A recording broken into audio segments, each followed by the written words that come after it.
pendant que...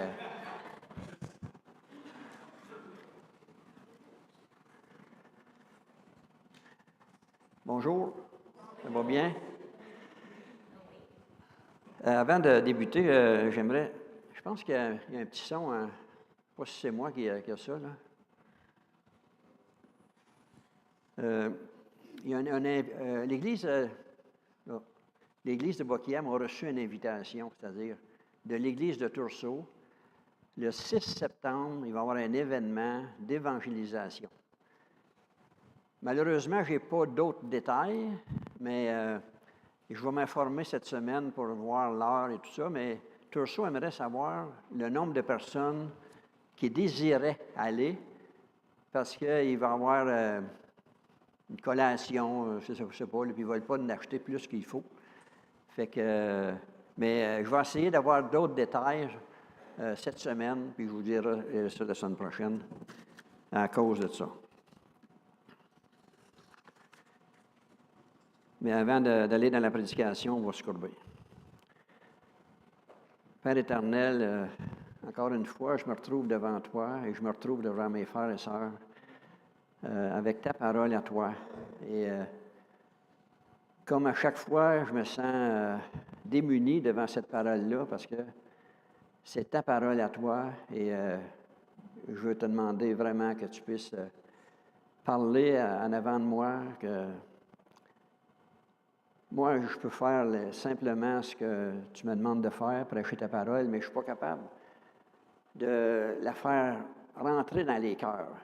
Toi, c'est ça que tu vas faire, par ton Saint-Esprit. Et je te demande premièrement de la faire entrer dans mon cœur à moi, qu'on puisse vraiment s'édifier ensemble, avoir cette assurance, avoir cette espérance aussi qui est en toi. Amen. Bien, aujourd'hui, on va commencer, c'est-à-dire qu'on ne commencera pas, mais on va continuer. Une étude qu'on avait commencée il y a plusieurs semaines, même, je dirais, plusieurs mois. Une étude de l'Épître de Paul aux Romains. Donc, étant donné que ça fait plusieurs mois, je ne vous demanderai pas si vous vous souvenez, si vous avez en mémoire ce qu'on a regardé ensemble. Mais si on se souvient bien, dans les 3 premiers chapitres, chapitres 1 à 3, l'apôtre Paul a voulu démontrer que l'être humain, quel qu'il soit, là, juif, non-juif, tous étaient injustes, coupés de la relation avec Dieu et sous sa colère. Et dans la deuxième moitié du chapitre 3, il annonce que Dieu a pourvu aux moyens pour déclarer juste ces mêmes pécheurs. Et encore une fois, qu'ils soient juifs ou non, tout le monde est sur le même pied d'égalité, coupé de la relation avec Dieu. Mais ce moyen, c'est le sacrifice de Jésus-Christ. Et dans le chapitre 4, on avait vu aussi comment Abraham a obtenu sa justification, que c'était par la foi seule. Il n'a rien fait, il a cru. Et pour nous, le seul et unique moyen, c'est le même moyen, mis à notre disposition afin d'être justifiés, réconciliés avec lui, c'est par la foi seule dans le sacrifice de Jésus-Christ, notre Seigneur. Et là, ce matin, on va regarder ensemble quels sont les privilèges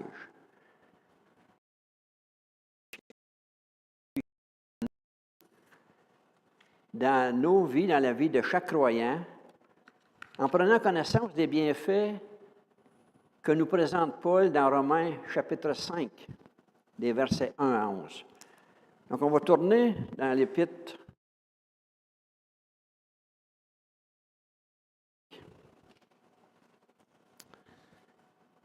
À partir des versets 1 à 11.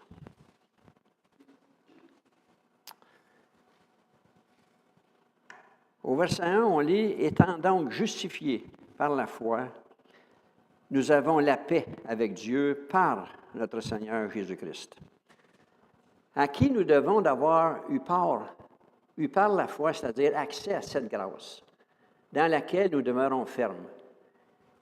Et nous nous glorifions dans l'espérance de la gloire de Dieu.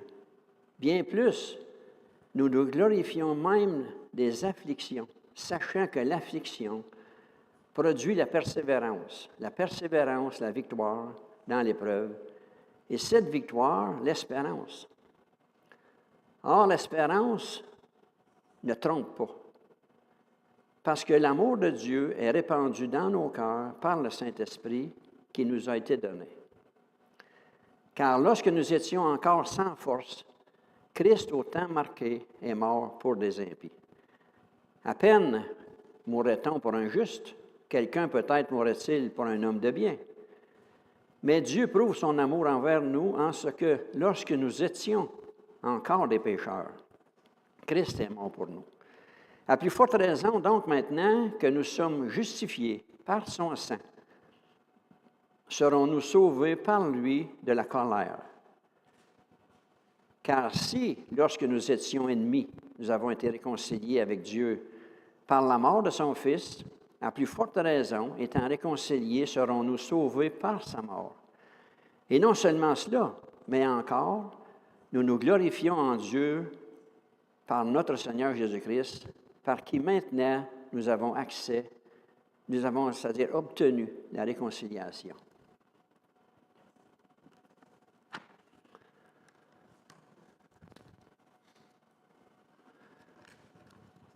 On peut dire que le premier bienfait que Paul démontre là, aux chrétiens de Rome, puis en même temps, il nous le démontre aussi, c'est que la justification par la foi qui nous donne la paix avec Dieu et l'espérance de la gloire.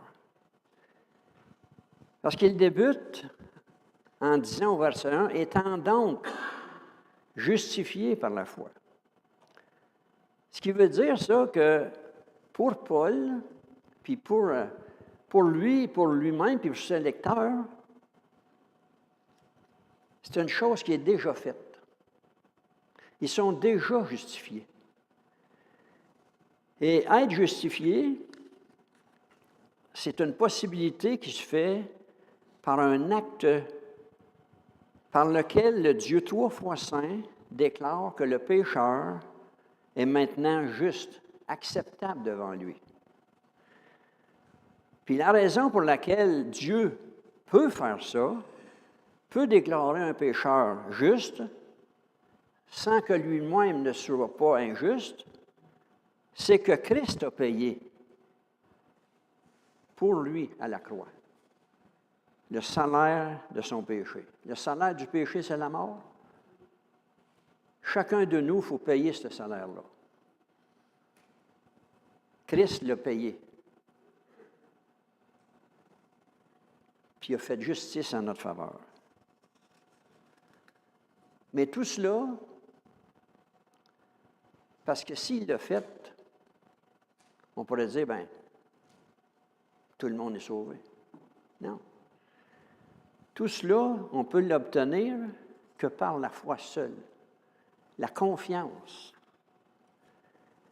Et la foi, selon Hébreux 11, c'est une ferme assurance des choses qu'on espère, une démonstration des choses qu'on ne voit pas. Donc, est-ce que j'espère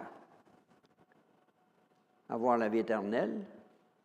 Mais est-ce que j'ai une ferme assurance que j'ai la vie éternelle? Si je me fie sur moi, sur mon passé, puis sur qu'est-ce que je pense que je vois dans l'avenir, je n'ai pas grande assurance. Ma foi doit être démontrée pas sur moi, sur le sacrifice de Christ. Ce qui veut dire que ceux qui ont la foi, comme je viens de dire, ils n'ont pas mis leur confiance en eux autres, dans leurs bienfaits, mais ils ont mis leur confiance dans les promesses de Dieu. Et croient fermement ce que l'Évangile promet. Et là, comme on peut le voir, Paul, il s'inclut lui-même. Là. Il inclut ses lecteurs, mais il s'inclut lui-même comme étant celui qui a cru. Mais ce que j'espère, moi, ce matin, c'est que chacun de nous ici, ce matin, on a cru. On a cette ferme assurance qu'un jour, on va être avec lui pour l'éternité. Là, on ne sera pas juste la petite église à Boquiam. Tous ceux qui, depuis le commencement du monde, ont cru dans les promesses de Dieu, fermement dans les promesses de Dieu, on va tous être ensemble à glorifier Dieu. Nous n'avons rien à faire. Ça ne veut pas dire qu'après qu'on a cru, on ne fait rien. Mais pour avoir cette grâce-là, on n'a rien à faire. C'est une grâce qui nous est donnée. Et ce que le Seigneur nous demande, c'est de lui faire confiance. Christ a tout accompli à notre place. Heureusement, parce que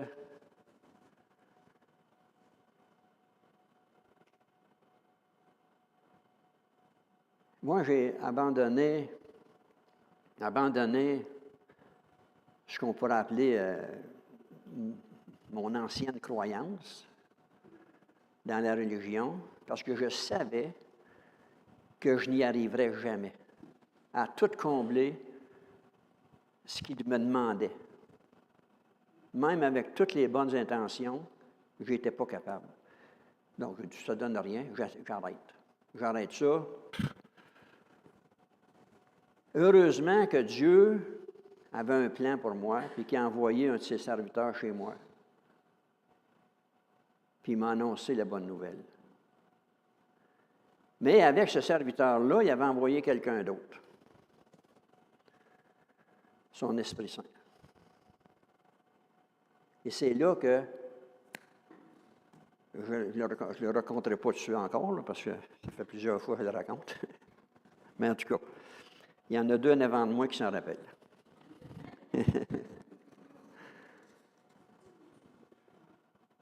On n'a rien à faire, je répète, que simplement croire que Christ a tout accompli à ma place. Qu'on a été justifié en croyant que Christ a entièrement payé ma dette de mes péchés passés, de mes péchés présents, puis de mes péchés à venir. Puis en même temps, il a effacé l'acte d'accusation, l'acte qui me condamnait, qui pèsait sur moi. Et là, c'est la raison pour laquelle Paul rajoute, nous avons la paix par l'intermédiaire de notre Seigneur Jésus-Christ. Et cette paix-là, ça ne signifie pas simplement, ça signifie que maintenant, notre conscience ne nous accuse plus. Parce que si je crois vraiment que Christ a payé mes péchés, bien, ma conscience n'a plus à m'accuser. Parce qu'ils sont payés, mes péchés. Ça ne veut pas dire que je n'ai pas à me repentir quand je fais des péchés, quand je fais des désobéissances. Ça, c'est pas ça que ça veut dire. Là. Je ne peux pas continuer, là, parce qu'ils sont payés, bon, OK, on va le voir un peu plus loin dans la lettre, là. Il n'y a pas de problème. C'est payé, donc, on y va. Profite. Mangeons et buvons. C'est pas ça que ça veut dire. Mais ça veut dire que j'ai cette assurance qu'ils sont payés. Christ les a tous payés. Ils étaient tous sur lui au moment qu'il a dit, là, tout est accompli.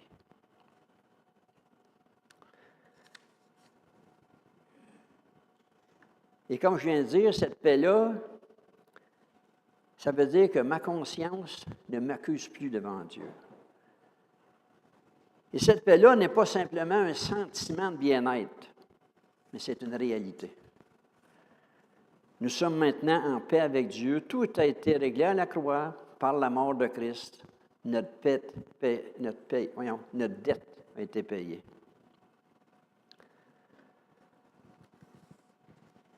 On peut dire que, je ne sais pas si c'est le cas pour tout le monde, là, mais pour tous ceux qui l'ont expérimenté, on se souvient très bien de ce jour où nous avons cru et que cette paix a rempli notre cœur. Ça a été comme un soulagement. Mais je ne peux pas non plus généraliser parce que je sais que des chrétiens de la deuxième génération qui ont été élevés dans une famille chrétienne ne peuvent pas, ils ont vécu la même chose, mais ils n'ont pas vécu ce sentiment-là. Fait que je ne veux pas les mettre de côté et dire, s'ils pensent que je dis que vous n'avez pas vécu ça, c'est parce que vous n'êtes pas sauvé, c'est pas ça, là. C'est juste qu'on l'a vécu différemment. Mais moi, étant donné ma condition d'ancien qui était dans une sorte de religion, là, quand j'ai vu la grâce de Dieu, c'est comme si ça a été un soulagement. Je me souviens, j'étais assis au bout de la table, Gilles me parlait, je ne répondais pas parce que ça rentrait. Puis lui, il pensait qu'il n'a rien compris. C'est vrai, j'avais compris, mais je le voyais. C'était tellement grand pour moi que je ne pouvais même pas. Là, je ne peux pas lui poser des questions, puis il va penser que je n'ai rien compris.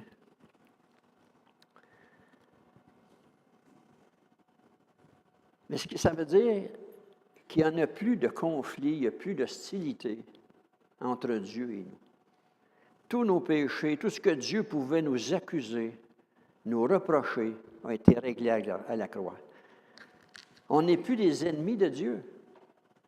On a maintenant retrouvé cette relation avec lui. On a été libérés de l'empire du péché. Christ nous a affranchis. Ça, on pourrait dire, c'est le plus grand des bienfaits que nous donne la justification par la foi. C'est un cadeau là, qui nous vient de Dieu lui-même. On n'a rien eu à faire. C'est un cadeau. Mais avant de connaître, on pourrait dire, cette grâce que Dieu nous a offerte par la foi en Jésus-Christ, nous n'avions aucune possibilité d'être en paix avec Dieu. Puisqu'on était séparés de lui, et on pourrait dire qu'on était sous sa colère, on était sous son jugement, à cause de notre condition de pécheur. La Bible nous dit que nous avions pour père le diable et que nous accomplissions les désirs, les œuvres de notre père. Et le seul moyen que nous connaissions était d'observer la loi et de faire toutes sortes de bonnes œuvres. Mais malgré tout ça, on n'était jamais certain d'en avoir fait assez pour gagner la faveur de Dieu.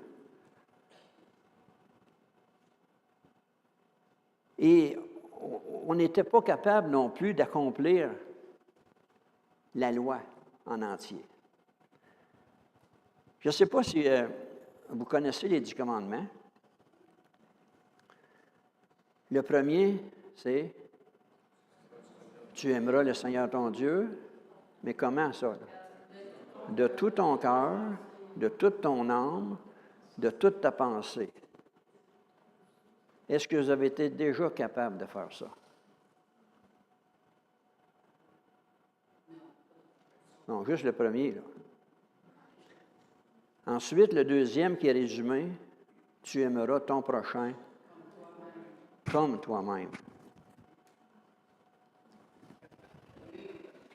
Moi, je suis capable de m'aimer moi-même. Mais si j'aimerais aimer les autres que moi-même, mais voyons donc. Il n'y a personne qui mérite ça. Non? Là, vous auriez pensé que tu parles d'un... C'est lui qui nous enseigne? Non, non. Examinez votre cœur, là, et vous me direz si vous avez raison ou pas. Mais non.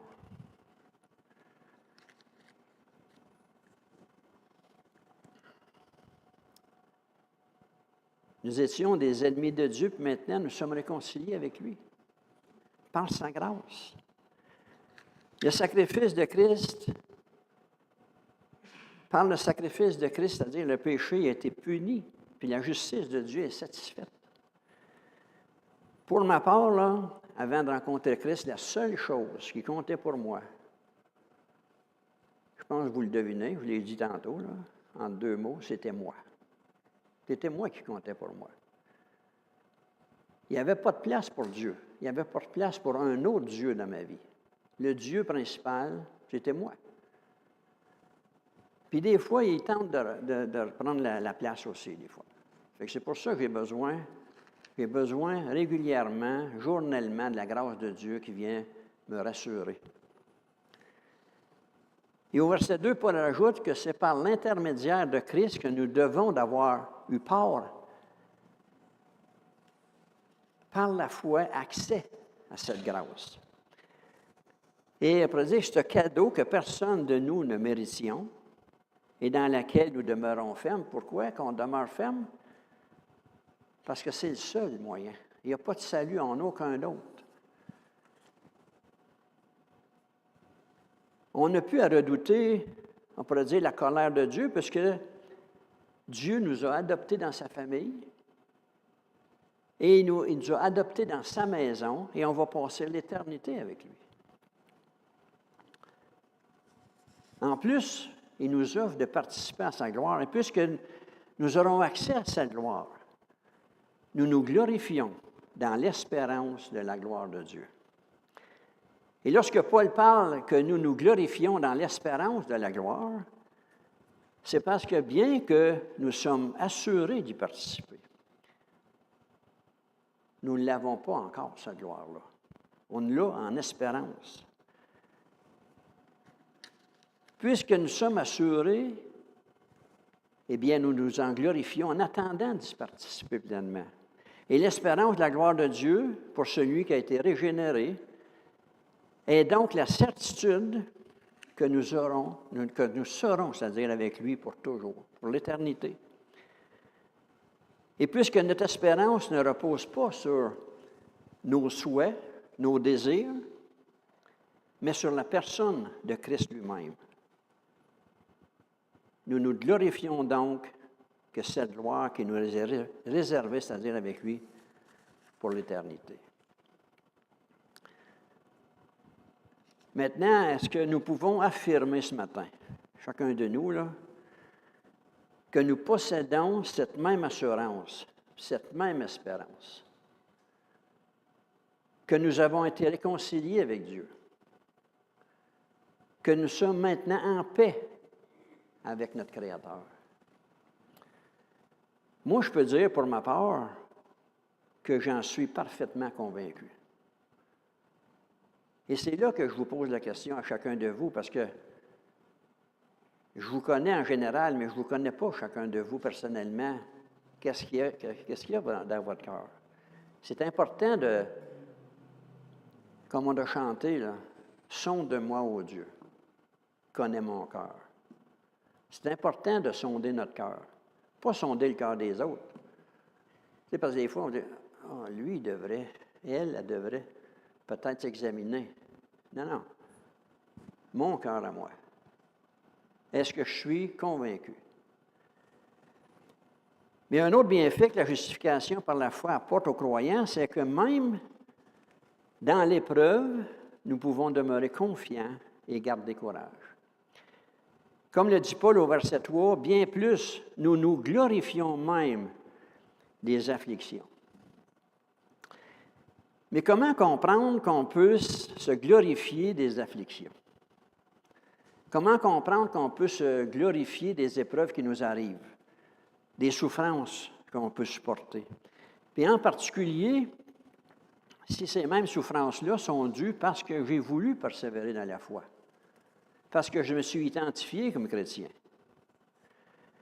Nous avons un exemple dans Acte 5, lorsque les apôtres, après avoir été mis en prison, libérés par l'intervention d'un ange, puis de nouveau arrêtés, battus de verges, on peut voir que ceux-ci se retirèrent de devant le Sanhédrin, joyeux d'avoir été jugés dignes de subir les outrages au nom du Seigneur Jésus. Je ne sais pas, moi, comment j'aurais réagi, là. Tu sais, on me met en prison, là, puis on me bat de verge, là, ou avec un fouet, mettons. Puis là, On me met dehors, OK, tu es libre. Dans mon caractère à moi, probablement, je me serais révolté. Hey, vous n'avez pas le droit de faire ça. Je vais vous plaindre dans la justice. Eux autres, ils ont été quoi? Joyeux. Ils étaient joyeux d'avoir été trouvés dignes de subir des outrages. C'est difficile à comprendre.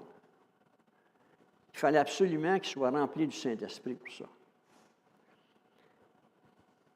Moi, je peux vous dire que pour ma part, les épreuves que j'ai subies lorsque je me suis converti étaient loin d'être comparables. Mais quand même,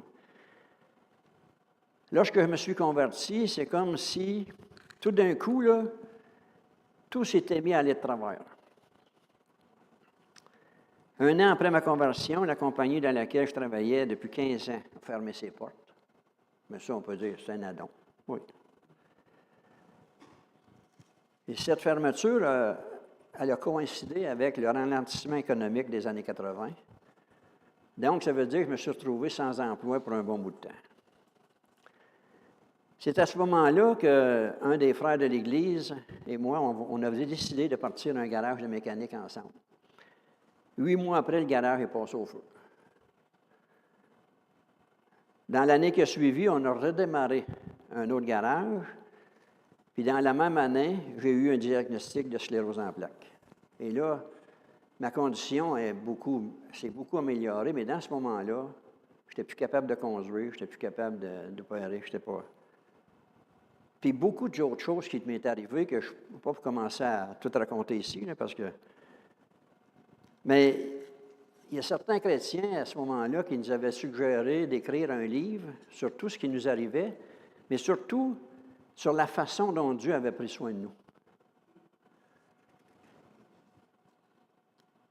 Mais à ce moment-là, Christine et moi, on aurait bien pu dire, depuis qu'on est chrétien, on dirait c'est que le ciel nous est tombé sur la tête. Si c'est ça, être chrétien, est-ce que ça vaut vraiment la peine de continuer? Et là, je ne vous ai pas tout compté, là. Parce qu'avant de connaître Christ, tout allait bien. On avait un bon emploi, on avait une bonne santé, on avait une maison, un auto. Tout était stable, sans épreuve. Mais pourquoi pensez-vous que Dieu nous a permis de persévérer? Eh bien, Paul nous donne la réponse. Sachant que l'affliction produit la persévérance. J'ai bien beau dire, je crois en Dieu, mais s'il m'arrive jamais rien, si ma foi n'est jamais mise à l'épreuve, Dieu est bon. Dieu est bon. Ben oui. Jacques 1,2 nous dit, mes frères, considérez comme un sujet de joie complète les diverses épreuves auxquelles vous pouvez être exposés. Considérez comme un sujet de joie complète. Hey! Mais Pierre, lui, il va un peu plus loin en disant dans sa première lettre qu'il le faut. Il le faut que vous soyez attristés pour un peu de temps par diverses épreuves. Il le faut. Fait qu'il y a deux choses à retenir là-dedans. Il le faut, puis pour un peu de temps. Heureusement, c'est pour un peu de temps. Ça ne dure pas la vie, ça.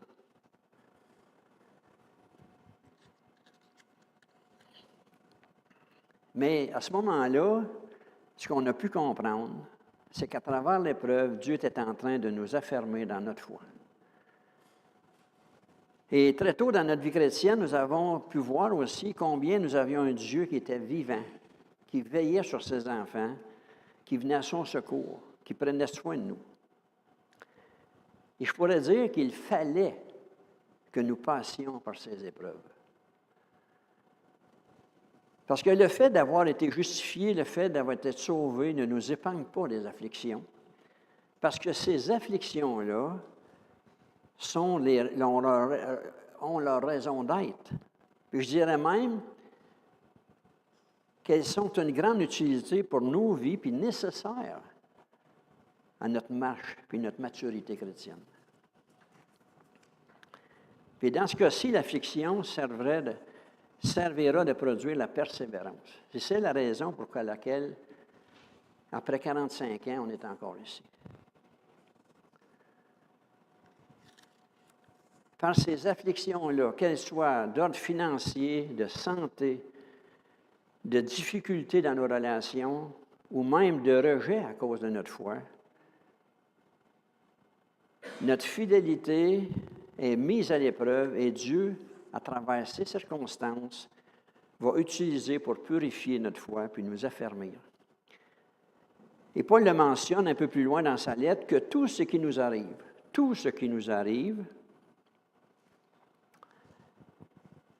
que ce soit bien ou mal, tout ce qui nous arrive, Dieu va le faire concourir à notre bien. Que ce soit des joies, des peines, Dieu va l'utiliser pour nous faire grandir. Ensuite, au verset 4, Paul rajoute que la persévérance produit la victoire dans l'épreuve, et cette victoire, l'espérance. Les affections sont aussi un bon moyen pour chacun de nous de sonder notre propre cœur. Dieu a toujours le même objectif dans nos vies, c'est de nous amener à la stature parfaite de Christ. Alors, dit-il au verset 5, cette espérance ne trompe pas, ne rend pas honteux. Une espérance, on peut dire, qui trompe, une espérance qui nous rend honteux, c'est une espérance qui n'est pas réalisée. Et généralement, lorsque nous disons que nous espérons quelque chose, c'est que nous souhaitons que quelque chose arrive.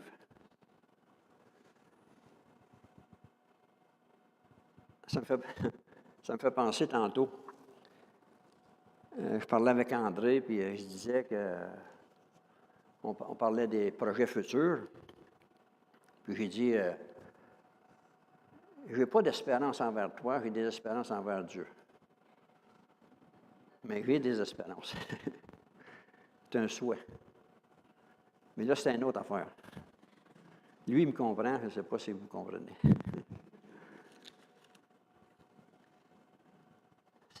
On souhaite quelque chose. On souhaite quelque chose qui va arriver. Hein? Quand on est jeune, on souhaite d'avoir un bon travail. On souhaite d'avoir une belle vie. Mais cela ne sous-entend pas qu'on est assuré de l'avoir. On le souhaite, mais on n'a aucune garantie. Même si nous le souhaitons, on n'a aucune certitude, même si on le souhaite bien fort, là, on aimerait. Là. Mais pour ce qui est de celui qui a vraiment cru en Jésus-Christ, pour son salut, cette espérance est complètement différente.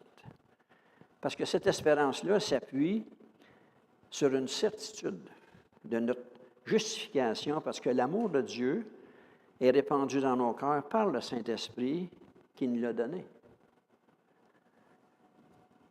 Mais elle ne repose pas, c'est-à-dire sur l'amour que nous avons pour Dieu,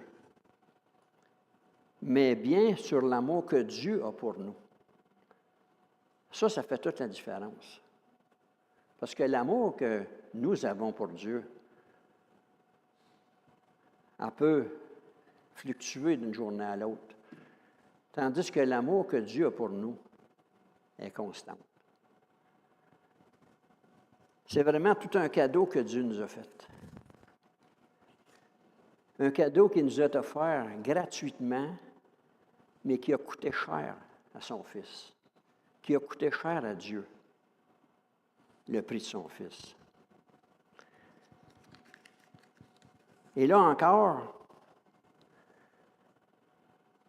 quelle est votre espérance à vous ce matin? Et je m'inclus là-dedans. Là. Et sur quoi était basée cette espérance-là? Et cette espérance est-elle toujours vivante lorsque vient l'épreuve? Ou bien lorsque vient l'épreuve, ça baisse?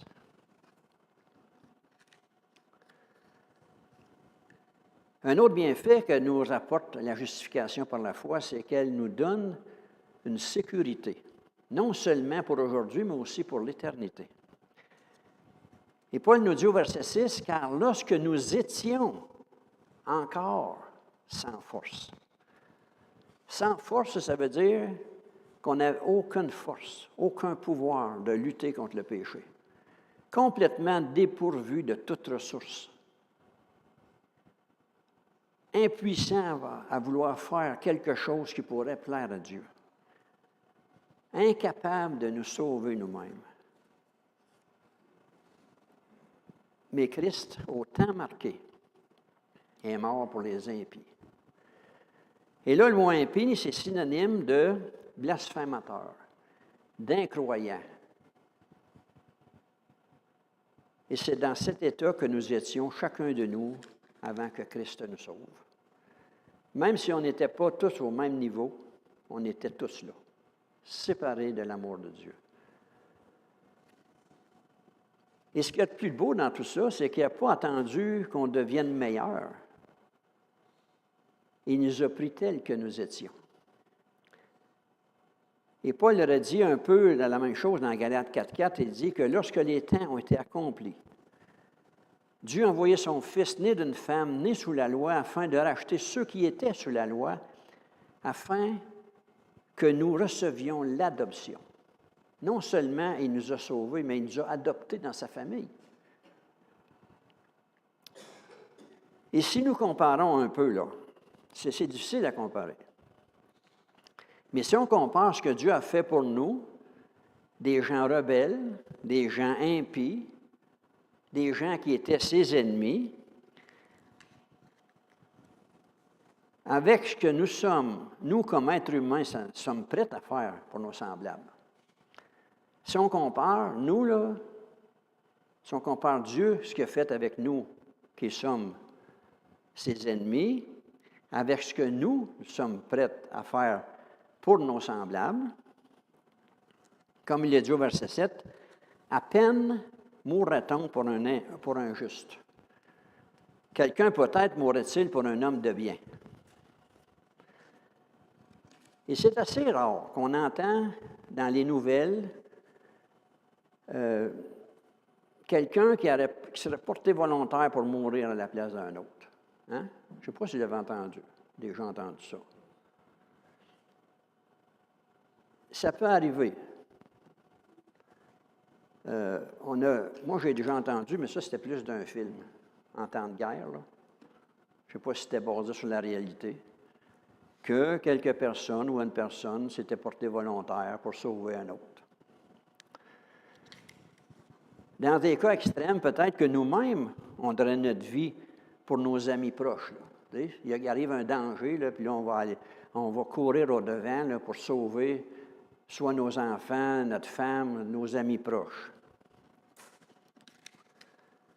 Mais à ce moment-là,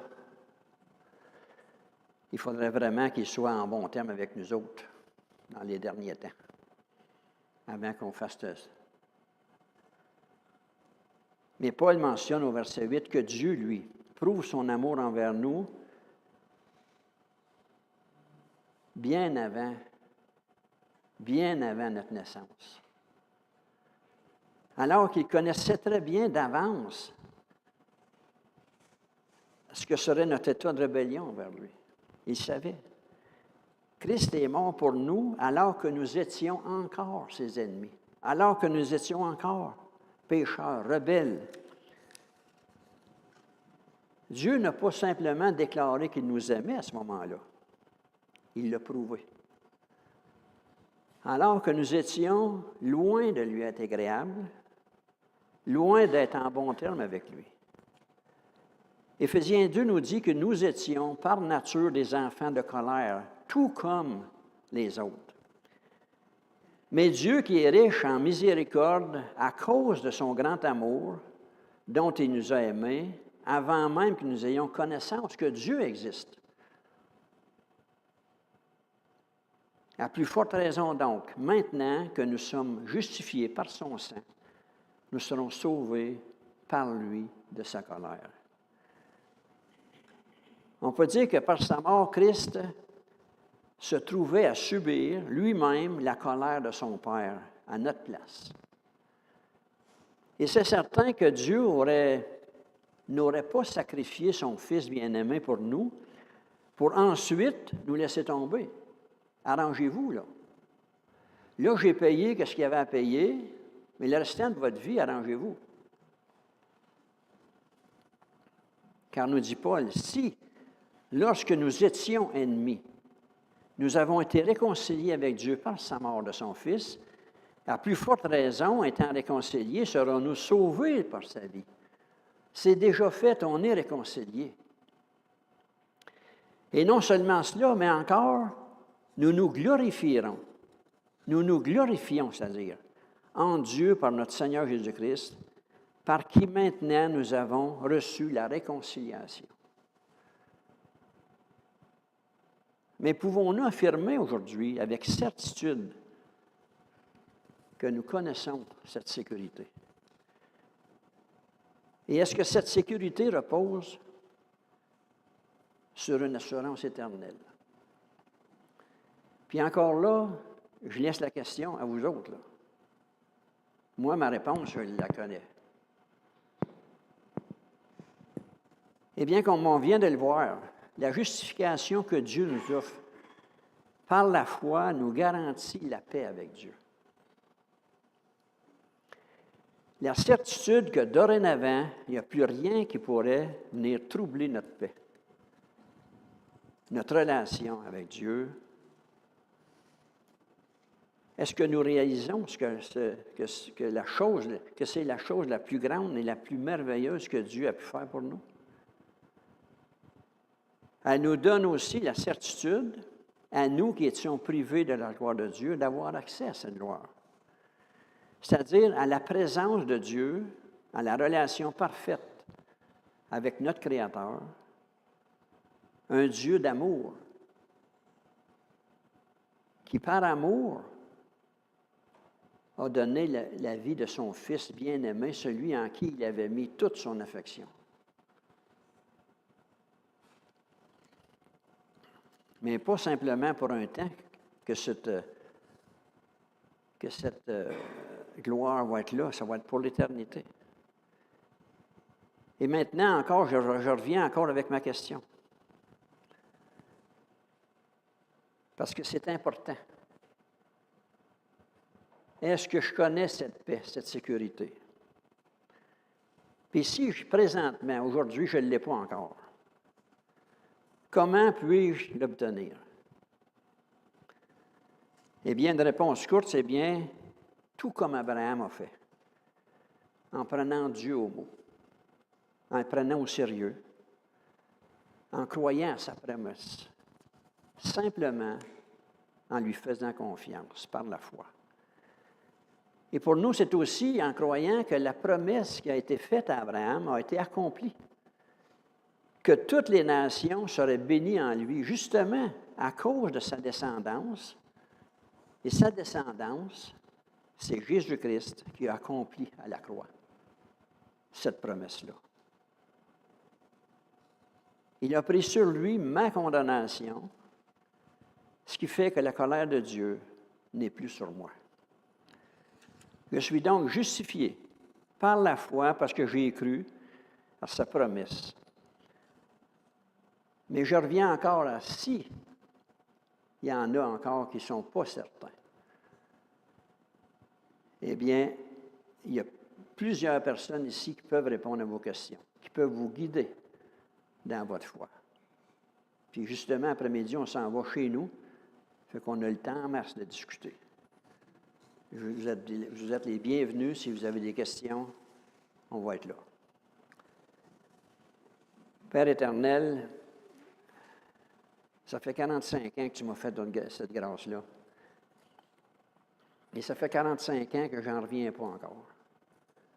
Que je suis ébahi par ta grâce, par ta bonté, parce que tu m'as offert. Et